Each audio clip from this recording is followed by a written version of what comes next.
My first guests have written a book that puts human beings not on an insignificant planet in an obscure solar system, but right at the center of the cosmic action. It's called The View from the Center of the Universe, and it's by Nancy Abrams and Joel Primack of the University of California at Santa Cruz. And it begins with what was to me the slightly counterintuitive assertion that human beings are made of some of the rarest material in the universe. It seemed wrong to me because I've always thought we were made of atoms and everything's made of atoms. So I put that to them and this is what they had to say. Well, people used to think that the matter in the universe was atoms, and they were completely wrong. We now have a new picture of how the universe works and what it's made of that's based on a tremendous amount of evidence. It was surprising evidence, but it's all come together, and we have multiple independent lines of evidence that are all telling us exactly the same thing. So the composition of the universe is now known to be about 4.5% atomic. That is, of all the mass and energy in the universe, atoms only contribute about 4.5% atomic matter. The bulk of the matter in the universe is something completely different.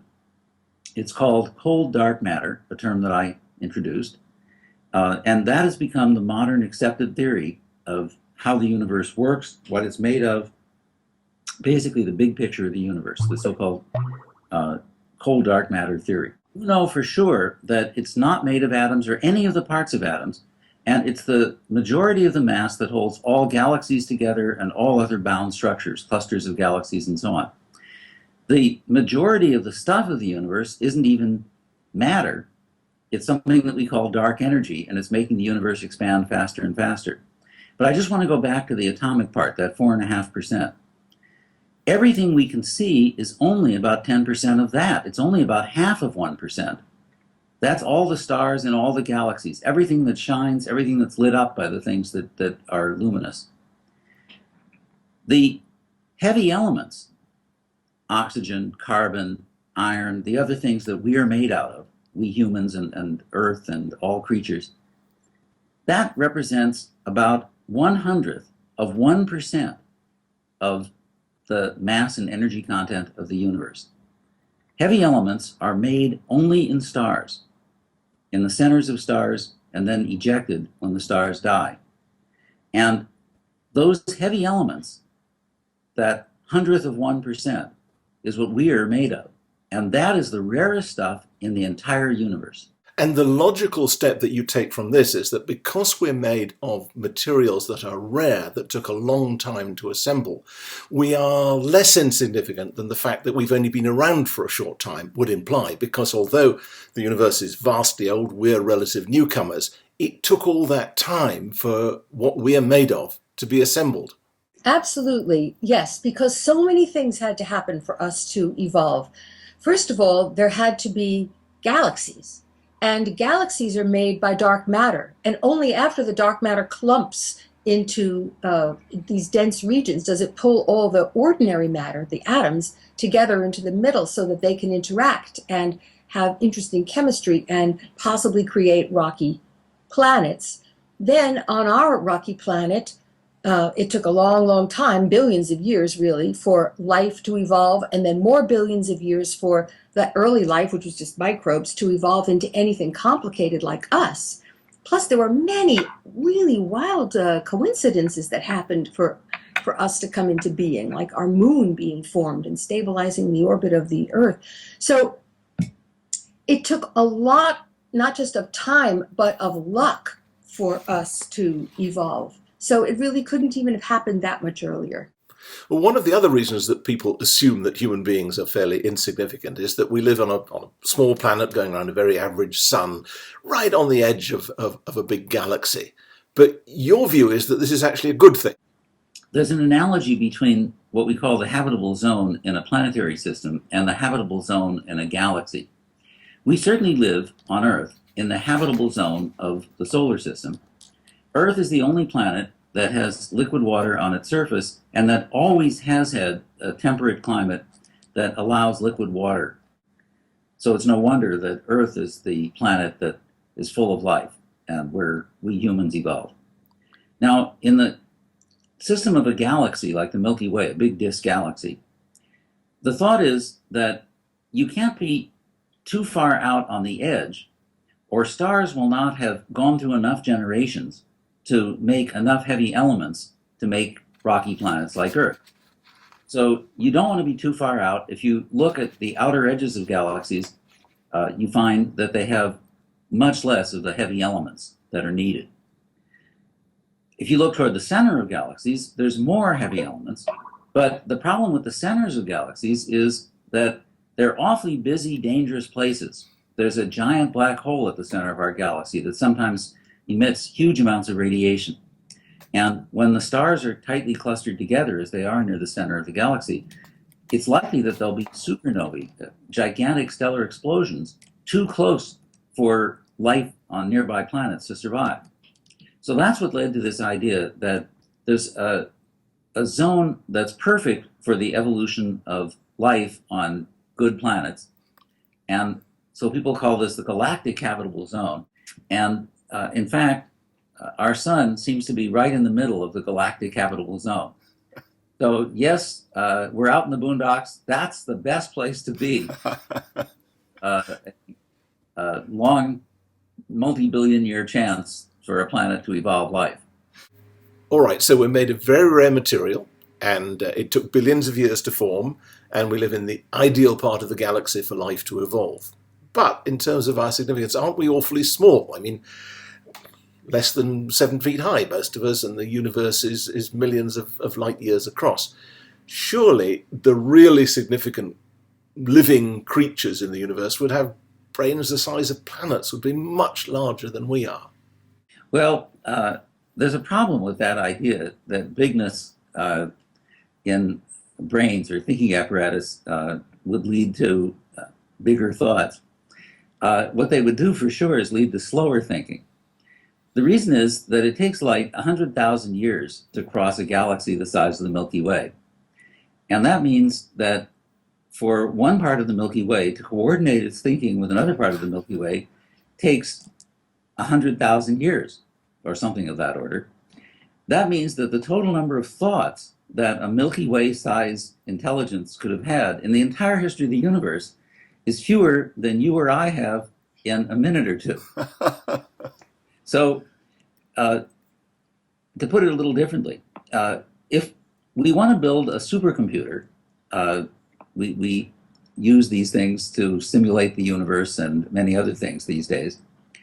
The way you do it is not to have a very large device extended over a city or even a city block. What you do is you pack the thinking elements, the little electronic gadgets, as closely together as you possibly can. And you have most of the actual calculations done in these very small regions. And then you hook those together so that you can spread the work around, but you still keep the whole thing as compact as possible to speed up the communications. If you spread it out, you're simply going to slow the whole thing down because nothing can travel faster than the speed of light. And in practice, the actual speeds are a good deal slower than that. And of course, with humans, like all other animals, it's a combination of electricity and chemical signaling across synapses. And so the speeds are even slower than that. So compactness is essential.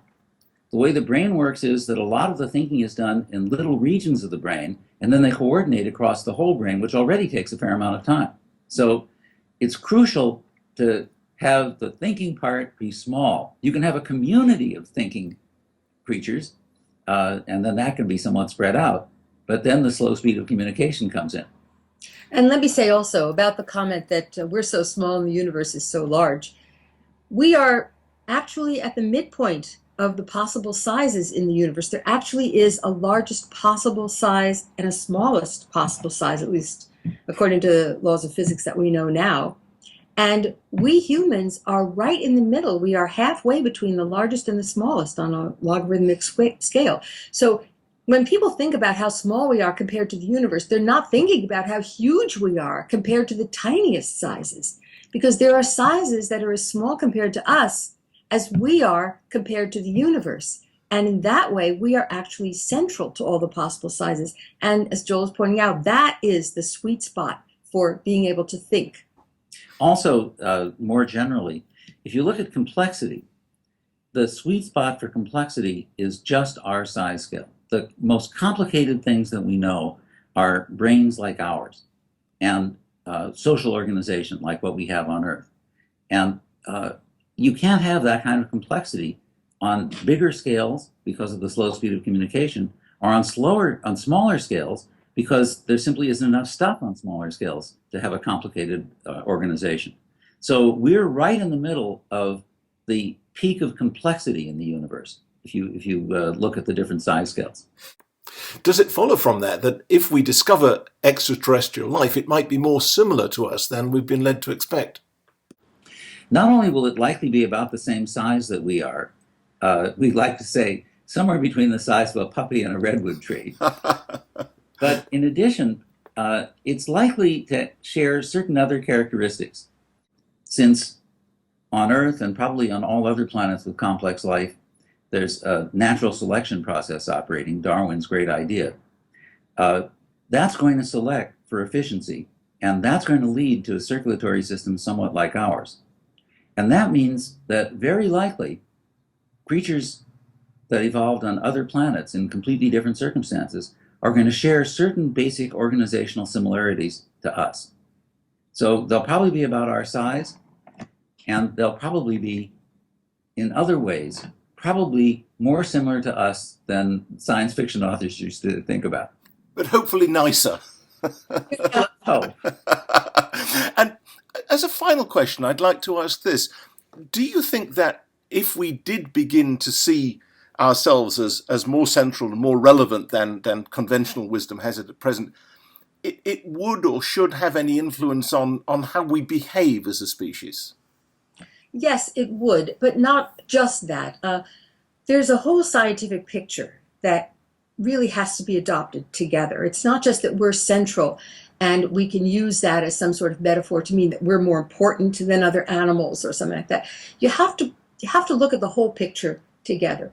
And one of the crucial ideas of this new cosmological picture is that we have an enormous history that we share. Every human being shares this 13.8 billion year history.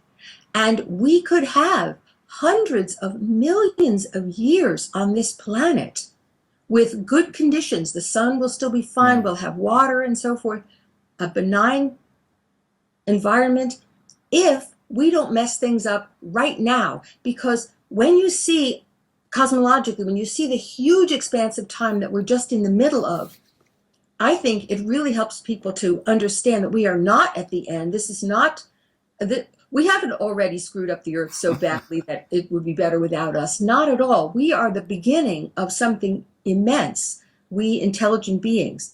And how far we can go is completely unlimited, but we have an obligation to all of the thousands and millions of generations before us, not just of humans, but all the animals that basically struggled so their offspring would survive. We have an obligation to carry this process forward. If everybody around the world could simply understand that we have this enormous cosmic past that we share, that we could have a tremendous cosmic future, if we could just cooperate enough now to preserve it for our children, that would start to change the world. People need to adopt a much longer time span in making decisions. There are so many implications of this. For example, people use their intuition to decide what's right or what's wrong to do now, but everybody's intuition has been formed on Earth and influenced by very small religions that just dealt with small groups of people. We need to completely revamp our whole sense of right and wrong because it doesn't deal with large scales. The kinds of activities that humans have or are doing right now are having enormous consequences that are going far out into the future, thousands, possibly millions of years, the way we're changing our planet. But what kind of sense of right and wrong do we have to measure the destruction that we could deal to people 1,000 years from now against the small benefits of us that we're getting right now for doing it. We don't even have a way of thinking about that. So thinking cosmologically can really expand our whole view of what we are here on Earth and what our long-term potential could be. So it's almost as though we should transfer the old religious idea of eternity as something that comes after death. We should transfer that notion to life here on Earth. Yes, exactly. The whole idea of focusing on what's going to happen to us after death forces us to have an extremely short view about our value here on Earth. Earth is what's going to go on for hundreds of millions. Earth itself will go on for billions of years. But at least for hundreds of millions of years, the sun won't have gotten hot enough to really bother us. What's going to make the Earth get too hot is us, is our own burning of fossil fuel and other dangerous things that we're putting into the atmosphere and into the oceans. So yes, if we have a cosmic view of time, and we have a sense that we all come from the same place and that our origin story is the same for every person on Earth, this could be the beginning of the kind of vision that could unify people. It doesn't threaten people's ordinary lifestyle. It's a vision on a much larger scale, on a scale, in fact, that nobody's religion has ever actually offered them. So it's open. We're free. We need to have our first vision on that size scale. If we could share that around the world, I think it would be the beginning of a real transformation. Well, I have to say that for me, reading that book was certainly the beginning of that mental process, and I'm sure that anyone reading it will find their eyes being opened to a much more optimistic and positive view of how we fit into the universe. So, Joel Primack and Nancy Abrams, thank you both very much indeed. Thank you, Gavin. Thank you, Gavin.